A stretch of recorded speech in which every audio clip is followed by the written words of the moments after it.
Hello and welcome to my channel. Well, on my last video I had a perfectly fine thumbnail set up, and for some reason YouTube's not putting thumbnails up, so you just see a blank screen, but that's not me doing that.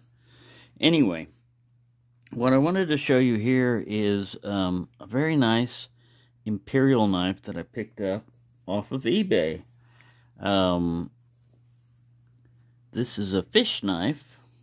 So we have a regular clip blade. The reason why I have this medium toothpick out here is just to show you it's about the same size as a medium toothpick.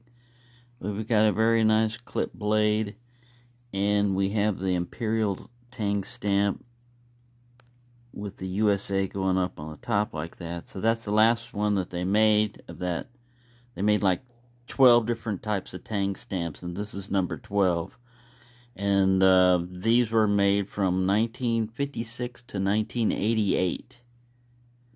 And you got the cool crown stamp here, and then this very cool looking covers on it for pinned. Let me drop this back, but really nice, you know, non-match strike. It does have a lot of spring on down here, a little bit. It locks up very nicely. Solid lockup. Excellent condition. I'll tell you at the end how much I paid for this knife. Like I said, I was just doing an eBay search and I started searching Imperial. Now up here you got a very little nail nick, but you can get it, and it's a perfect fish scaler.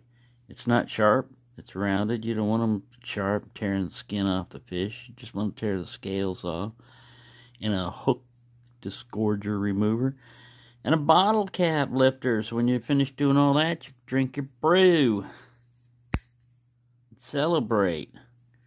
So let's see how long this blade is. But yeah, I was looking on eBay, and I was just looking at Imperial because my M7 bayonet is made by Imperial. The demo knife that my dad had over in Vietnam is Imperial. And I thought, let me just look at some Imperial, you know, vintage, trying to get the USA made ones, because, you know, you think Imperial Charade because they're, you know, bought out by them and everything, but they used to be a USA company, about a 3 1/4 inch, and about, yeah. They used to be a USA made company and everything. They've made knives in Ireland also. But in 2004, they went bankrupt, and that's when everything, basically, when it came back, everything was being made in China. But this guy looks like it's been unused. You know, it hasn't been excessively ground or sharpened. You got all these little patent numbers on the back. But if you compare, like, this blade to this blade, you can see they were able to get a much longer knife and a taller belly on it, in about basically the same frame. I mean, they put 2 blades in here, but the same length of frame.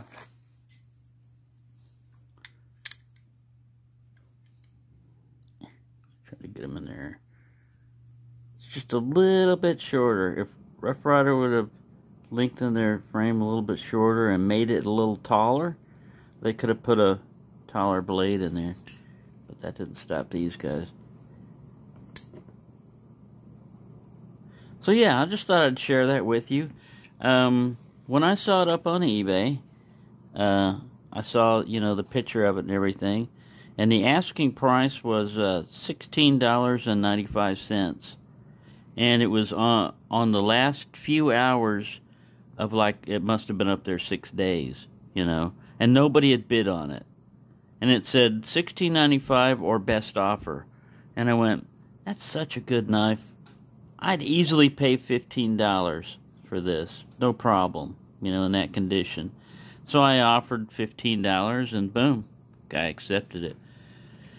So that's the story of that one. I didn't get very far either. I mean, I was just scrolling down the list of Imperial knives. This was like the 3rd or 4th one I looked at, and I went, let me look at that guy. And yeah, I mean, like I said, it's a nice knife.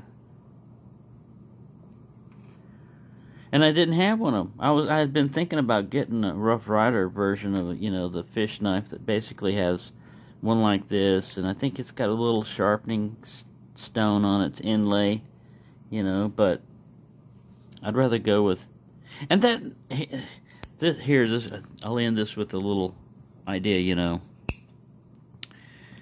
Alright, people complain when you buy a Chinese knife because they say, hey, all that money's going to go to China.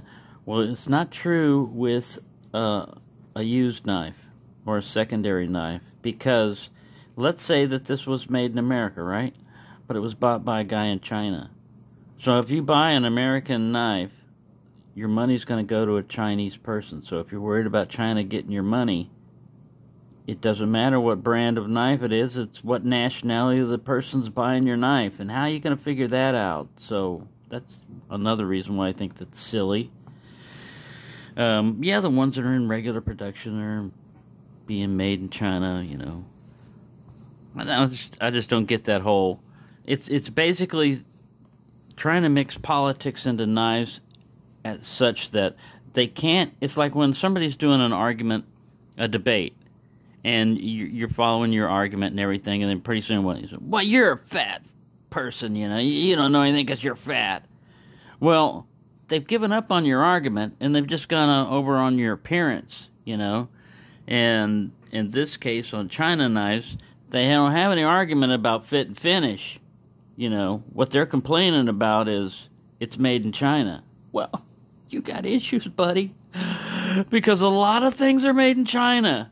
Why pick on something in our hobby for you to stick your sword down in there and say, this is my hill and I'm going to die on it? Well, fine. You know, what I think of that is, it's fine if you want to be patriotic and you've got all your reasons why you're only going to buy American knives or whatever. But you can do that silently. You don't have to go on everybody's channel that's got a Chinese knife.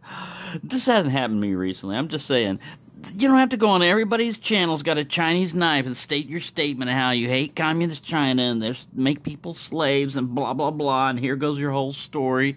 And it's like, yeah, but what's it got to do about the knife? You know, is the quality of the knife messed up? No, it's your stupid ideas that are... Anyway, you can see this one is a little bit less curved too, so maybe they were able to fit more blade in there due to the curvature. But you can see, if you line the, you know, like the blade up, it's short. You line it up with the tang, so I'm just trying to go this part to this part. You can see how they shorten it up. Not that it's going to matter that much. You know, it's only like about 1/4 of an inch. So there you go. There's a little rant about anti-made in China rant. I've done more than one video on something like that. But anyways, thank you for watching. And this one's not made in China, by the way. It's made in USA, so you can, woohoo, yippee, little flags come up and fireworks and everything. Alright, thank you for watching.